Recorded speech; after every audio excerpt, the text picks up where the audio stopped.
Maths में question की approaching कैसे करें, यही ना, क्वेश्चन को हम अप्रोच कैसे करें मैथ्स में। ठीक है, मैथ्स में बोल दीजिए या फिर आप मतलब जब पीवाईक्यू सॉल्व कर रहे हैं तब या फिर टेस्ट के अंदर। ठीक है, तो इस पे बात कर लेते हैं फटाफट। इसके बारे में जो ज्ञान है वो मैं आपको थोड़ा समझा दूं। देखो, पहले आपको नेचर समझना पड़ेगा।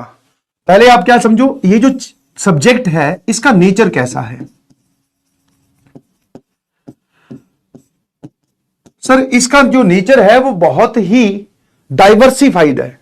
आप अगर दिमाग में ये लेकर चल रहे हैं, जैसे मैं जानता हूं बहुत सारे बच्चे तब खुश हो जाते हैं जब टीचर किसी भी टॉपिक के लिए ये बोलता है कि बेटा ये रहा स्टेप 1, स्टेप 2, स्टेप 3, स्टेप 4 और आंसर।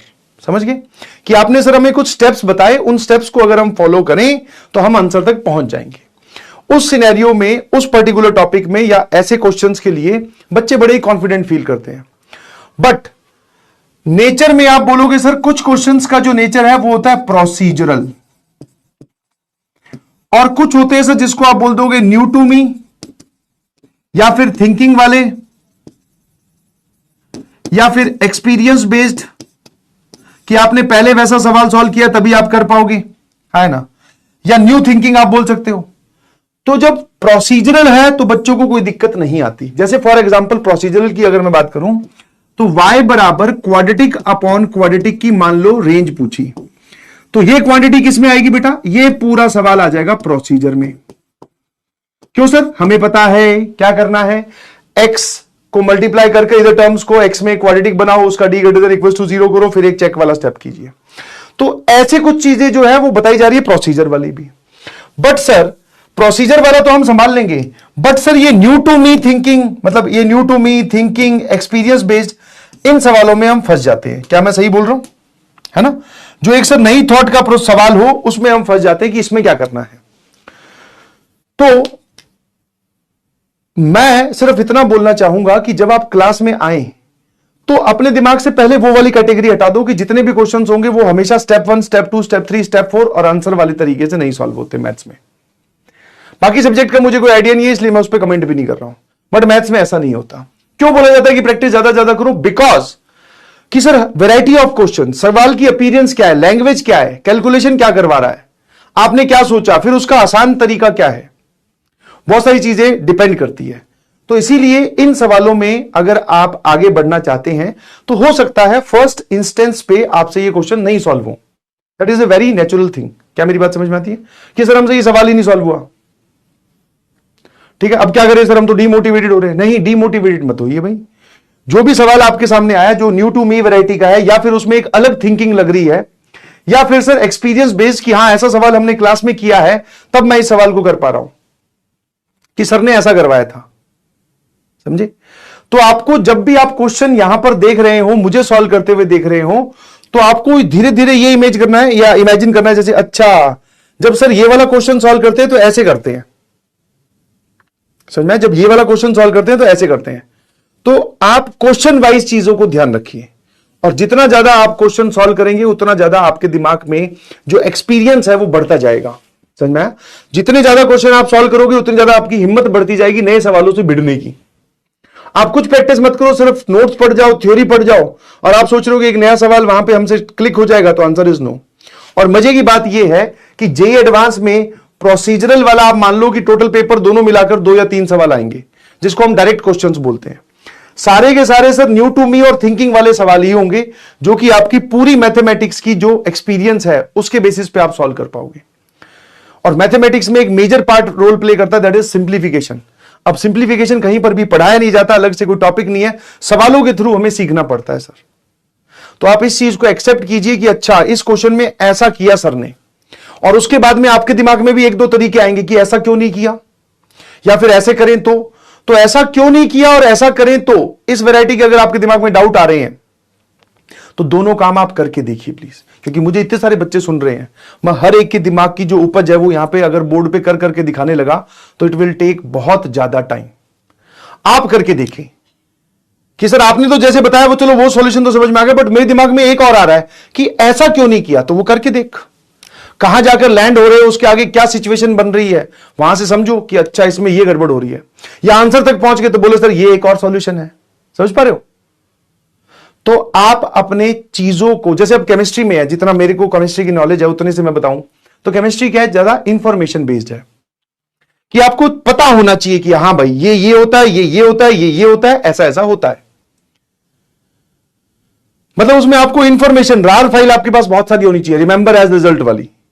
फिजिक्स में मैं अगेन हो सकता है गलत हूं, या फिर 90% मैं गलत ही हूं, बट मैं अपना एक्सपीरियंस बता रहा हूं। फिजिक्स में मैक्सिमम क्वेश्चन प्रोसीजरल होते हैं कि अच्छा एक बार आपने प्रोसीजर समझा दिया तो ऐसे सवालों को ऐसे सॉल्व करते हैं, बस अब कोई नई चीज नहीं आएगी मैक्सिमम। मैथ्स में तो सर भाई साहब कुछ भी हो सकता है, कई बार ऑप्शन में उलझ जाता है, कई बार सवाल का जवाब आने के बाद में भी ऑप्शन नहीं मैच कर रहा होता सर, ऑप्शन की शक्ल अलग होती है। तो बेसिकली आपको इस चीज को एक्सेप्ट करना पड़ेगा कि हाँ ये इसका नेचर है और ये टाइम टेकिंग नेचर है, हम इसको सीखने के लिए तैयार हैं। ना कि आप दो सवालों को कंपेयर कर रहे हो, एक मैथ्स का एक फिजिक्स का है, फिजिक्स वाला जल्दी सॉल्व हो रहा है तो फिजिक्स आसान होगी, मैथ्स वाला थोड़ा टाइम ले रहा है, उसमें थोड़ा सोचना पड़ रहा है, सर ये मुश्किल है। नहीं भाई ऐसा नहीं है, ठीक है। हर नेचर वाइज पढ़ाई कीजिए कि केमिस्ट्री का अलग नेचर है, फिजिक्स का अलग नेचर है और मैथ का अलग नेचर है ना। और सोचने की स्ट्रेटेजी, सवाल को अप्रोच करने की जो बात रही, वो डायरेक्टली डिपेंड करती है कि आपने क्लास में कितने अच्छे से सुना। कि क्लास में अब जैसे कुछ सवाल पे जाकर मैंने कुछ बोला कि बेटा यार ऐसा आता है ना तो ये वाला कर लेना, अब वो मैं बोल के निकल गया सवाल समझाते वक्त। कुछ बच्चे होंगे जो मुझे सुनकर उस बात को लिख लेंगे कि सर ने कहा ऐसा कर लेना, ये सोचने वाला पॉइंट है, ये ध्यान रखने वाला पॉइंट है, तो वो स्टार लगाकर वहीं पर ही अपनी भाषा में लिख ले रहे हैं। चाहे आप मेरे पैरेलल सवाल नहीं नोट कर पाओ, बट कम से कम वो स्टार वाली बात तो नोट कर पाओ।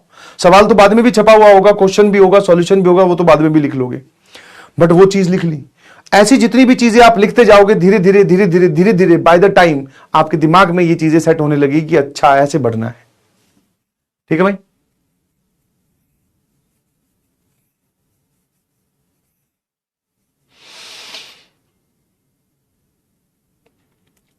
समझ पा रहे हो नहीं समझ पा रहे हो? और दूसरा सवाल सॉल्व कीजिए प्लीज। हर सवाल आपको एक नई वैरायटी देके जाएगा। तुम क्या है पहले से इमेज बना के चलते हो, ठीक है। पहले से इमेज क्या है कि सर सवाल जो बहुत लंबा हो गया, सर ये तो हाँ जो सवाल बहुत लंबा है, जो हमने ऐसे बहुत सारे क्वेश्चन सॉल्व किए दैट आर वेरी लेंथी, तो ऑब्वियसली उनको पेपर में आपको छोड़ के ही आना है, वो आपकी समझदारी कहलाएगी। बट क्लास में या जब आप घर पे बैठे हो तब तो सॉल्व करो भाई। अब तुम क्या देखते हो, अच्छा इतना लंबा सवाल है सर नहीं समझ में आया, ये तो पेपर में करना ही नहीं है, तो हम वो सोच ही नहीं रहे जो वो सोचने के लिए बोल रहा है। तो कम से कम आप उन लंबे सवालों को, क्रिटिकल सवालों को सोचो तो सही, उससे आपका दिमाग का सोचने का दायरा बढ़ेगा।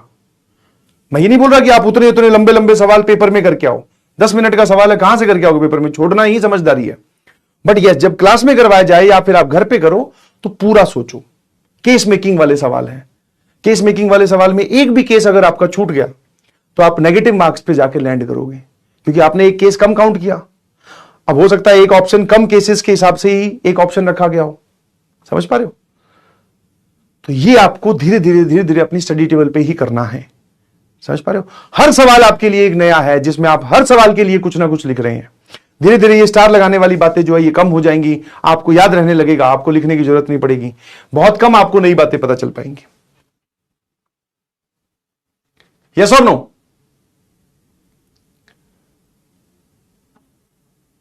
क्या बोलती पब्लिक?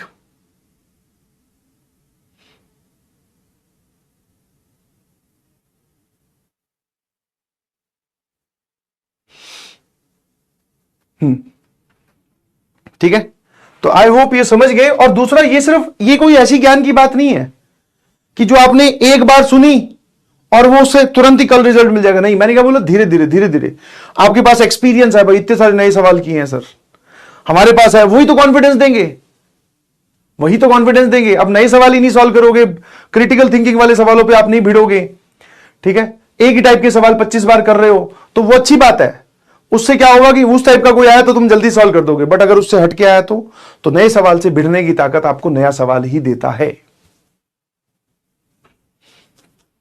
यस, तो please take it very seriously और आराम आराम से। हो सकता है जैसे आप फंक्शनल इक्वेशन के क्वेश्चन है, सर क्या रिप्लेस करना होता है, क्या करना होता है, भाई 5-6 सवाल करवाए हैं ना, देख क्या सोचा है, क्या बोला है कि एक्स की जगह ताका झाकी आपने बोला सर आजू बाजू वाले जो है वो रखो। हर एक चीज को जब समझाया जाता है तो प्रॉपर एक्सप्लेनेशन का समझाया जाता है।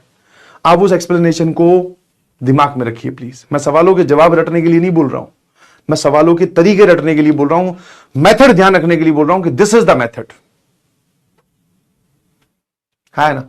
और दूसरा कोई भी सवाल आया, एक तरीके से तुमने अटेम्प्ट किया, नहीं हो रहा, ठीक है, उस तरीके को हटा दो, दूसरा सोचो कि ऐसा भी कुछ था। और अगर आप शुरू शुरू में नहीं सोच पा रहे हो तो अपनी नोट्स कॉपी बगल में रखिए, कम से कम पन्ने तो पलट ही सकते हो कि हाँ यार, जैसे कोई सवाल आया नया कि ऐसा सवाल क्लास में कहीं देखा है क्या, वहां पहुंचे, उसका सॉल्यूशन देखा, ऐसा ऐसा किया है, वही solution as it is copy करने की कोशिश करो।